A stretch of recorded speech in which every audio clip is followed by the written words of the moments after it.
Crucificados con Él, un escenario virtual para hablar y compartir la palabra de Dios.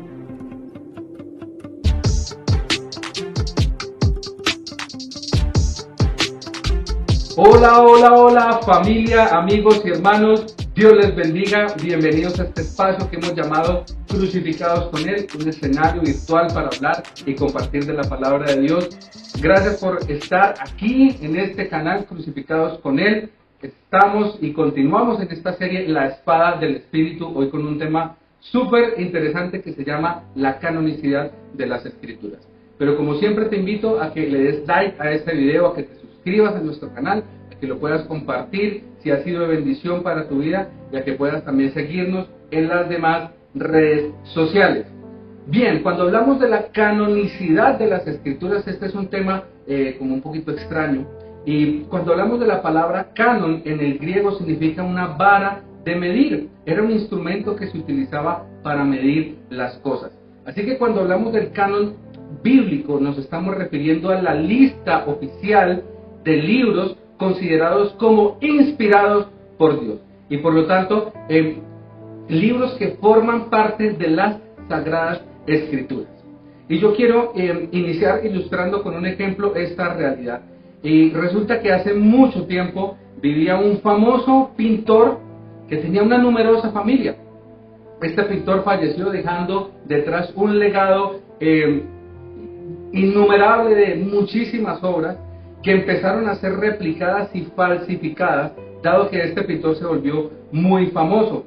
Así que las personas no podían reconocer con facilidad pues cuáles eran estos cuadros verdaderamente de su autoría.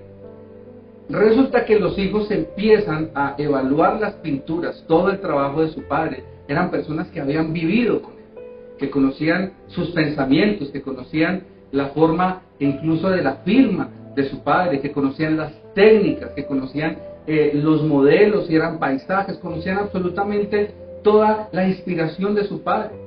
Conocían qué cosas jamás haría su padre en sus pinturas.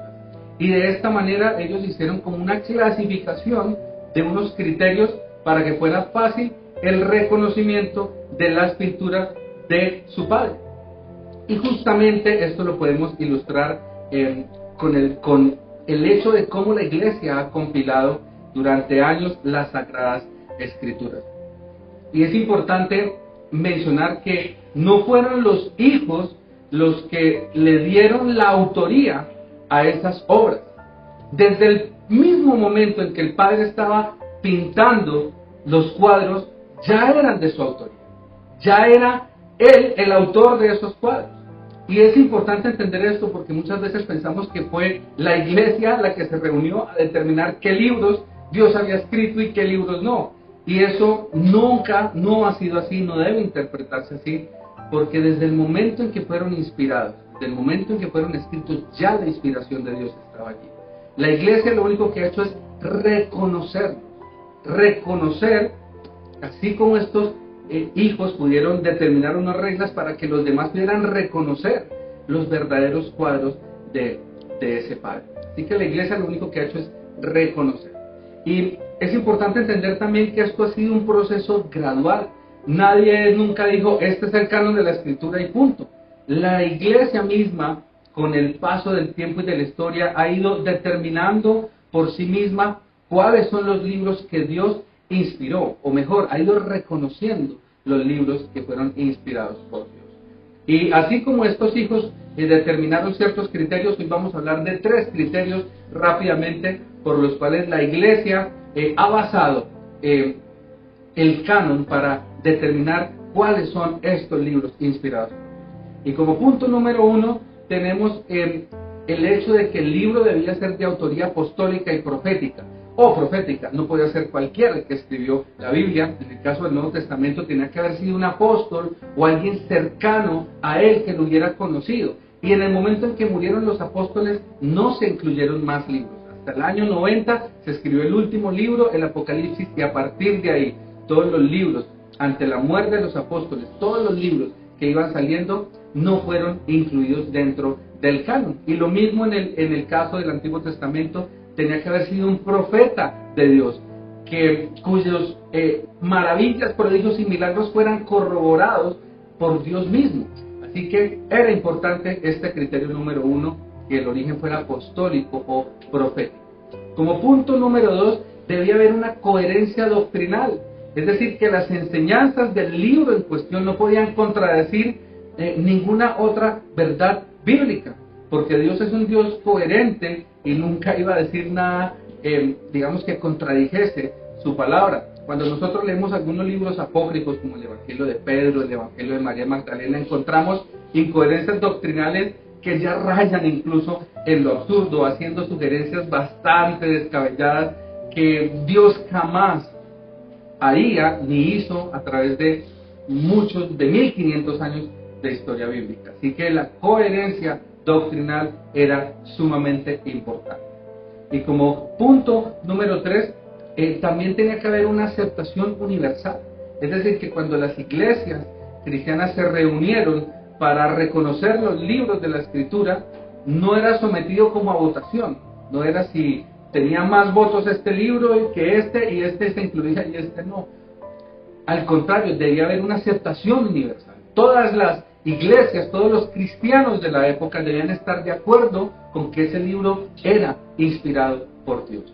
La aceptación universal es un criterio muy importante para nosotros tener tranquilidad de que esta Biblia, esta Escritura, es inspirada por Dios. Y es justamente lo que nos dice 2 de Timoteo capítulo 3 versículo 16. Toda la Escritura es inspirada por Dios, útil para enseñar, para redarguir, para corregir, para instruir en justicia. Y rápidamente quiero mencionar algunos concilios para que ustedes de manera autónoma los puedan consultar. Por temas de tiempo no podemos revisarlos acá. Te dejaré aquí en la descripción un poco más ampliada la información. Como punto número 1, aclarar que en la época de Jesús ya había un canon establecido por los hebreos. Jesús habla de la ley, Jesús habla de los escritos, y Jesús habla de los profetas, y esa era una división muy común en la época. Sin embargo, hubo un concilio llamado el Concilio de Jamnia en el año 90, cuando los judíos se vieron obligados ante la creciente aumento de cristianos, se vieron obligados a determinar un canon para sus libros, y aquí está este Concilio de Jamnia, por supuesto que incluye solamente los libros del Antiguo Testamento. Y cuando hablamos de la Biblia como la conocemos hoy día, debemos mencionar concilios como el Concilio de Hipona, de la Odisea, de Nicea, de Cartago, y como te comenté, voy a dejar tu información aquí en la descripción de este video.